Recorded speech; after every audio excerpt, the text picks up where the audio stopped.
Às 8h30 da manhã, São Paulo acordava como qualquer outro dia. A cidade se enchia de sons e movimento, mas no edifício Joelma, algo estava prestes a acontecer que mudaria para sempre a história da cidade. Lá, entre os pisos silenciosos e os corredores movimentados, uma presença invisível observava, aguardando o início do fim. Era uma manhã nublada quando as pessoas começaram a chegar ao edifício. Funcionários de diferentes empresas, corretores, advogados e pessoas de todas as profissões subiam pelas escadas e passavam pelas portas giratórias, como se o mundo não tivesse mais nada a oferecer além de uma rotina já esquecida. Mas para quem olhava com atenção, pequenas anomalias podiam ser notadas.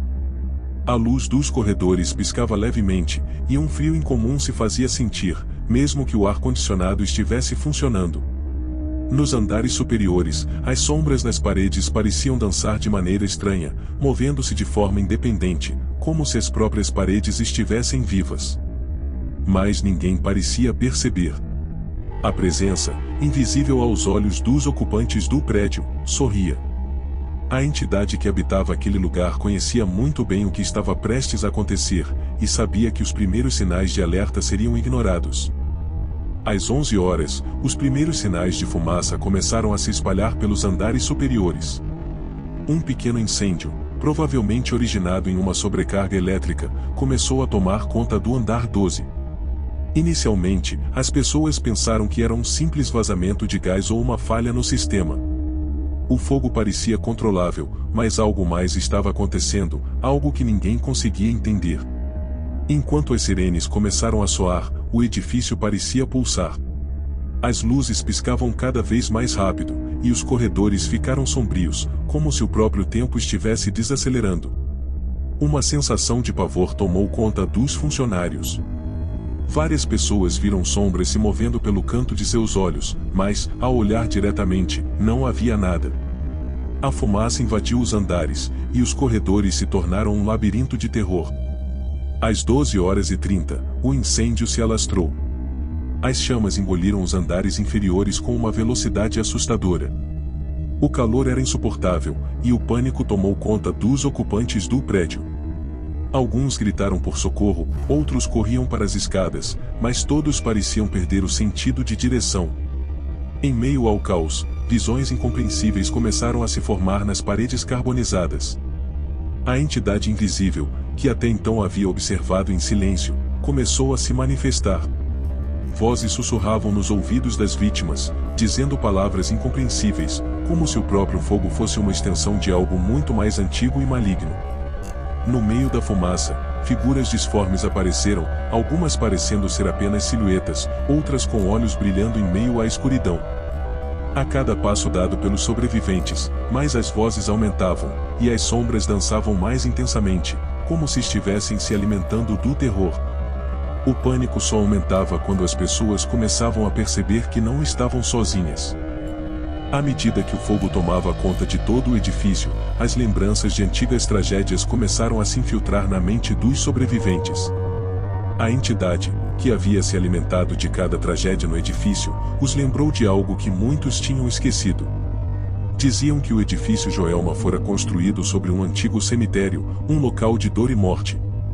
Antes da construção do prédio, algumas pessoas falavam sobre uma sala misteriosa, conhecida apenas como a Sala das 13 Almas, onde aqueles que ousaram entrar nunca mais voltaram. Alguns afirmavam que as almas dos antigos moradores e vítimas daquelas tragédias haviam sido condenadas a vagar pelo prédio, aguardando o momento certo para se libertar. Esse lugar, segundo as lendas, estava marcado por uma maldição. E, naquela manhã, o incêndio parecia ser apenas mais um capítulo de uma história que nunca se apagava. Às 13h30, o fogo finalmente começou a ser controlado. Mas para muitos, a salvação parecia ser em vão. Entre os sobreviventes, muitos pareciam não reconhecer o mundo ao seu redor, como se estivessem presos em um pesadelo contínuo. As imagens das sombras e das vozes permaneciam em suas mentes, e os corredores pareciam se estender infinitamente. Nos momentos finais, quando o fogo já tinha consumido quase todo o prédio, uma figura apareceu diante de um sobrevivente. Uma mulher, de rosto pálido, com olhos vazios e um sorriso macabro. Ela sussurrou: "E não há saída, você está marcado para sempre." Quando o sobrevivente tentou gritar, a fumaça engoliu suas palavras. Naquele momento, a presença invisível, a entidade que havia testemunhado o terror, se retirou lentamente. Ela sabia que a tragédia do edifício Joelma não tinha fim. O fogo havia sido apenas um novo começo para as almas que ali estavam presas. O prédio, agora em ruínas, estava marcado. A maldição continuava a viver. O edifício Joelma foi reconstruído, mas a memória da tragédia ainda perdura. Algumas pessoas que trabalham lá afirmam sentir uma presença estranha, e os mais supersticiosos evitam certos andares, especialmente os mais altos. As sombras ainda dançam, as vozes ainda sussurram, e as almas que uma vez morreram ali parecem nunca ter partido. O incêndio de 1974, embora seja uma tragédia bem documentada, deixou um legado sombrio que ninguém pode esquecer. A história de um fogo que nunca se apaga, e de uma maldição que continua a se alimentar do medo e da dor.